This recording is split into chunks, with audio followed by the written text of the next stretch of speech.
আসসালামু আলাইকুম, কেমন আছেন সবাই? আশা করি ভালো আছেন। তো আজ আসছি একদম প্রত্যন্ত গ্রামে। এটা হইতেছে ৯ নম্বর ওয়ার্ড, শিমুলিয়া ইউনিয়ন, শিবালয় থানা, জেলা মানিকগঞ্জ। তো দেখুন, একদম কাঁচা রাস্তা।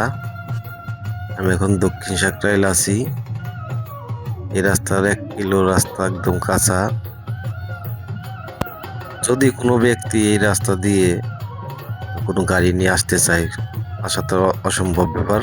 আর কোনো অসুস্থ মানুষকে হাসপাতালে নিতে গেলেও খুবই প্রবলেম হয়ে যাবে এই রাস্তা দিয়ে। কারণ এখান দিয়ে যাওয়ার মতো কোনো পরিবেশ নাই কোনো গাড়ি নিয়ে। বাইক, একটা রিক্সা এগুলো চলাচল করতে পারবে, কিন্তু কোনো বড় গাড়ি এখান দিয়ে ঢোকানো অসম্ভব।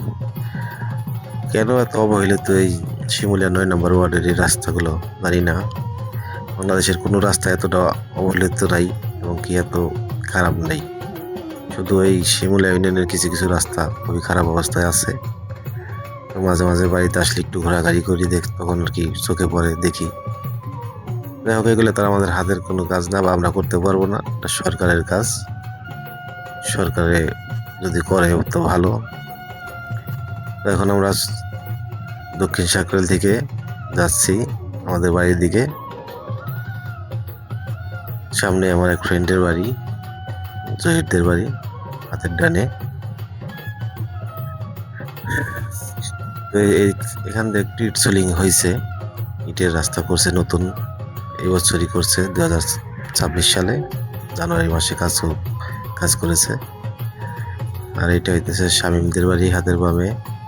আর এইটা হইতেছে নিহালুদ্দিন মেম্বারের বাড়ি হাতের ডানে।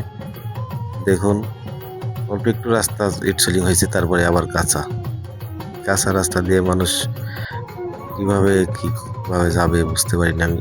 যাই হোক, খুবই খারাপ দুর্দশা অবস্থা আছে এই রাস্তাগুলো। দ্রুত যেন কাজ হয় এই রাস্তাগুলোর। আর অবশেষে আমাদের পুরান বাড়ির সামনে এসে চলে আসছি। এই হাতের বামে এটা আমাদের পুরান বাড়ি। অবশ্যই বাড়িতে এখন আমি থাকি না, বা আমরা একটু সামনে গিয়ে বাড়ি করেছি, নতুন বাড়ি।